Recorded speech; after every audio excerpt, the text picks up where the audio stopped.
नमस्कार, स्वागतम। आज ऊर्जा के विषय में चर्चा करेंगे। वो ऊर्जा जो हमको भोजन से लेकर के, शब्दों से लेकर के, वनस्पतियों से लेकर के, ब्रह्मांड के कण कण से प्राप्त होती है, और जिस ऊर्जा का हम पूरे दिन प्रयोग करते रहते हैं, परंतु उस ऊर्जा के बारे में हमें भान ही नहीं है। कौन कौन सी ऊर्जाएं किस किस प्रकार से हमारे जीवन को प्रभावित कर रही हैं, इसका कुछ पता ही नहीं है। क्योंकि हमें बचपन से ही ऊर्जा के विषय में ना पढ़ाया जाता है, ना ज्ञान दिया जाता है, फलतः हमारा पूरा जीवन अस्त व्यस्त बीतता है।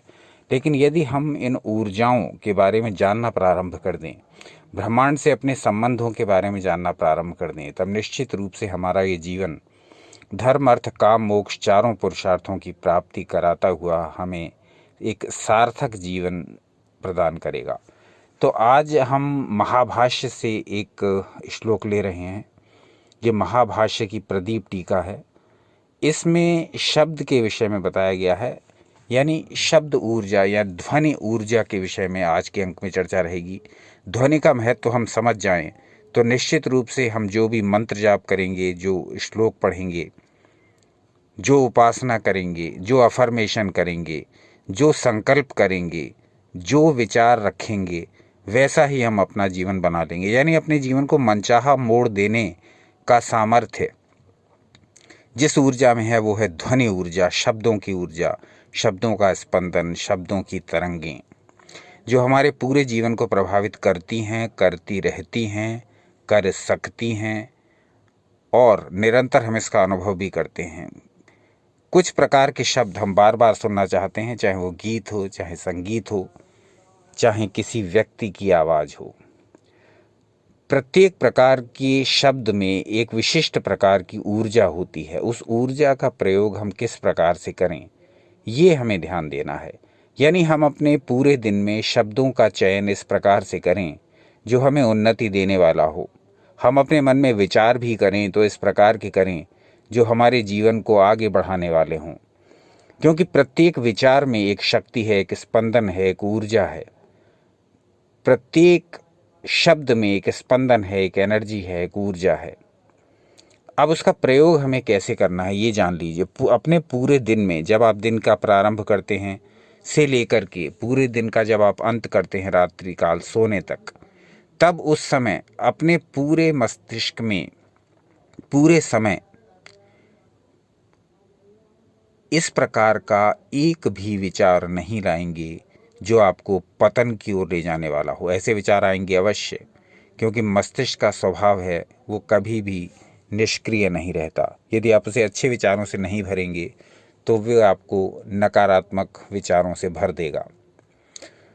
तो प्रयत्न ये करेंगे कि पूरे दिन में जब जब भी संभव हो अपने विचार, अपने शब्द इस प्रकार के रखें जो कि आपको निरंतर उन्नति देने वाले हों।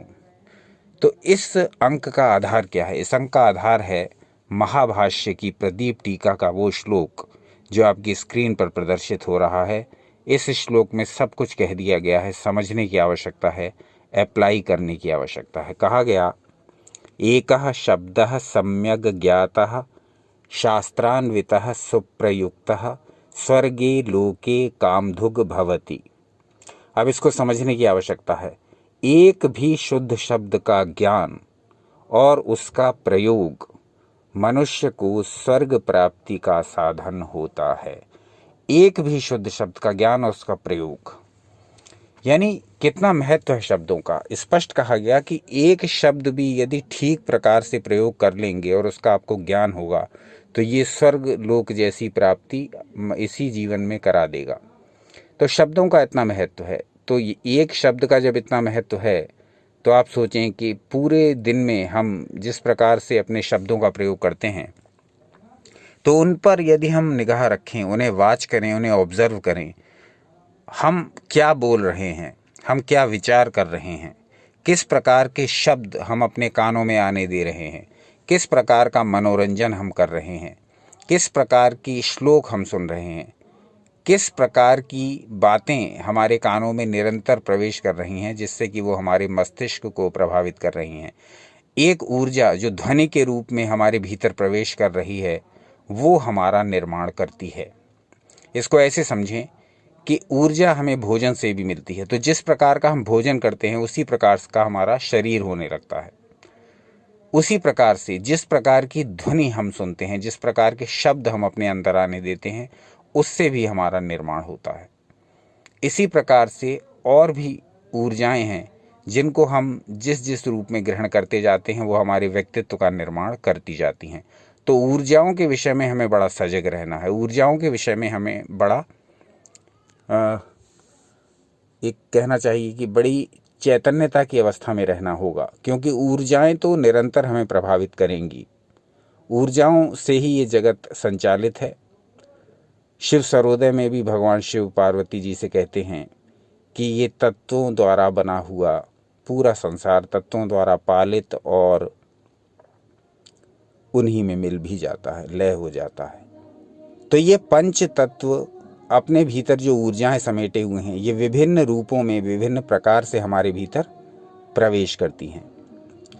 तो हमें ये इस बात के प्रति बड़ा उत्सुक होना होगा, इस बात के प्रति बड़ा सतर्क रहना होगा कि किस प्रकार की ऊर्जाओं को हम अपने भीतर आने दे रहे हैं। बस इसी पर निर्भर है हमारा सारा व्यक्तित्व। इस संसार में हर एक प्रकार की ऊर्जा भरी पड़ी है, सकारात्मक भी और नकारात्मक भी। जो विचार, जो भाव, जो शब्द हम अपने भीतर आने देंगे वही हमारे व्यक्तित्व का निर्माण करेंगे, वही हमारे पूरे जीवन का निर्माण करेंगे। जीवन को बदल भी सकते हैं, और यदि हम ऐसे ही लस्त पस्त अस्त व्यस्त रहना चाहें तो ऐसे भी रह सकते हैं। सब कुछ निर्भर करेगा उन शब्दों पर, उन विचारों पर, उन भावों पर, उन ऊर्जाओं पर जो हम अपने भीतर प्रवेश होने दे रहे हैं, जिन्हें हम अपने भीतर काम करने दे रहे हैं, जिनकी संगत में हमें आनंद आ रहा है। ऐसे भावों को पहचानिए, ऐसी तरंगों को पहचानिए, ऐसी वाइब्रेशंस, ऐसी फ्रीक्वेंसीज़ को पहचानिए, ऐसी ऊर्जाओं को ठीक प्रकार से समझिए। पूरा जीवन ही ऊर्जाओं के ऊपर डिपेंड है। ऊर्जाओं का चयन ही हमने गलत कर लिया तो जीवन तो गलत होना ही होना है। हमारा पूरा व्यक्तित्व बदल जाएगा इन ऊर्जाओं के गलत चयन से अथवा सही चयन से। तो ऊर्जाओं का सही चयन करना है। तो यहाँ जो हमने चर्चा की वो की शब्द ऊर्जा यानी ध्वनि ऊर्जा पर। तो ध्वनि ऊर्जा के विषय में जैसा कि इस श्लोक में कह ही दिया गया कि एक शब्द भी यदि ठीक प्रकार से ज्ञात हो जाए, उसका ज्ञान हो जाए और उसका प्रयोग कर लिया जाए, सम्यक ज्ञातः सुप्रयुक्तः, ठीक तरह से शब्द का ज्ञान हो जाए और उसका अच्छी तरह से प्रयोग हो जाए तो बस स्वर्ग की ही प्राप्ति हो जाती है। स्वर्ग क्या है? स्वर्ग मरने के बाद किसने देखा, और देखा तो किसने बताया? स्वर्ग इसी जीवन में है। इसी जीवन में ही आप स्वर्गिक जीवन का आनंद ले सकते हैं, बशर्ते आप अपनी ऊर्जाओं का चयन ठीक प्रकार से करिए। तो आज से एक एक शब्द पर ध्यान दीजिए, जो आप बोलते हैं, जो आप सुनते हैं, शब्दों का चयन करिए। किस प्रकार के शब्द आपके भीतर जाने चाहिए, किस प्रकार के शब्द आपको बोलने चाहिए, किस प्रकार के विचार आपको करने चाहिए, जिससे आपका जीवन निरंतर उन्नति की ओर बढ़ता रहे। ये वो छोटी छोटी बातें हैं जिनके बारे में कहीं पढ़ाया नहीं जाता है, जिनके बारे में कहीं कोई कोर्स नहीं कराया जाता है, जिनके बारे में कोई ज्ञान नहीं दिया जाता है। यहाँ तक कि प्रवचनकर्ता भी इन बातों की ओर ध्यान नहीं देते हैं और न ही अपने प्रवचनों में ऐसे श्लोकों का, ऐसे शास्त्रों का उल्लेख ही करते हैं। तो उन सब से भी मेरी हाथ जोड़कर प्रार्थना है कि जो भी प्रवचन करता है वो ऐसी बातों का उल्लेख अवश्य करें, ऐसे ग्रंथों का उल्लेख अवश्य करें जो हमारे सनातन शास्त्रों की पूंजी है और जिसकी प्रत्येक मनुष्य को आवश्यकता है। प्रत्येक मनुष्य को उन ऊर्जाओं की आवश्यकता है जो उसके जीवन को निरंतर उन्नति के पथ पर चलाएं। और ये तभी संभव है जब हम ऊर्जाओं के विषय में जानकारी रखें। कौन कौन सी ऊर्जाएं कहाँ कहाँ से हमको प्राप्त होकर के किस किस प्रकार से हमारे पूरे के पूरे जीवन को बदल देती हैं। इसका एक एग्जाम्पल ले लीजिए। नकारात्मक ऊर्जाओं से भरा व्यक्ति कुपथ की ओर बढ़ जाता है, अपराध की ओर बढ़ जाता है, जुए की ओर बढ़ जाता है, नशे की ओर बढ़ जाता है और अपना पूरा जीवन बर्बाद कर लेता है। ये क्या, किस लिए? कि वो ध्वनि ऊर्जा से परिचित ही नहीं है। हर प्रकार की एनर्जी वो अपने भीतर ले रहा है, चाहे वो नकारात्मक हो, चाहे वो कुपथगामी करने वाली हो। तो कम से कम आपको जो ऊर्जाओं के विषय में थोड़ा बहुत जानते हैं, हम भी थोड़ा ही बहुत जानते हैं, तो जितना भी जानते हैं ऊर्जा के विषय में, वो कोशिश ये करिए, प्रयास ये करिए, प्रयत्न ये करिए कि आप अपनी ऊर्जाओं को चयन करना सीखिए। अलग अलग ऊर्जाओं के बारे में अलग अलग अंकों में चर्चा करेंगे समय आने पर, लेकिन आज का जो विषय था वो था ध्वनि ऊर्जा पर, शब्द ऊर्जा पर, विचार ऊर्जा पर। तो अपने विचारों को ऑब्जर्व करिए, आप क्या बोलते हैं, शब्दों को ऑब्जर्व करिए, आप किस प्रकार की ध्वनियाँ, किस प्रकार के शब्द, किस प्रकार का संगीत अपने कानों के द्वारा अपने मस्तिष्क में आने देते हैं, उसे ऑब्जर्व करिए। क्योंकि ये सारा कुछ मिलकर के आपके व्यक्तित्व को प्रभावित करते हैं, आपके जीवन को प्रभावित करते हैं। तो ऑब्जर्व करते रहिए शब्दों को, क्योंकि ये ऊर्जा है ध्वनि ऊर्जा, ब्रह्मांड की एक विशिष्ट ऊर्जा, विचित्र ऊर्जा। इस ऊर्जा का ठीक प्रयोग करके अपने जीवन को आनंद से भर लीजिए, अपने जीवन को सफलता से भर लीजिए और धर्म, अर्थ, काम, मोक्ष की प्राप्ति करते हुए जीवन को सार्थक बनाइए। आज का अंक यहीं तक। अपने विचार व्यक्त कीजिए कमेंट्स के माध्यम से। कल पुनः उपस्थित हो जाएंगे किसी नए विषय के साथ। ईश्वर इच्छा से। अपना अनमोल समय हमें देने के लिए बहुत बहुत धन्यवाद। सनातन शास्त्रों से जुड़े रहें, क्योंकि सनातन शास्त्र ऐसी सारी बातें बताते हैं जो आपकी उन्नति के लिए आवश्यक हैं। सदा आनंदित रहें।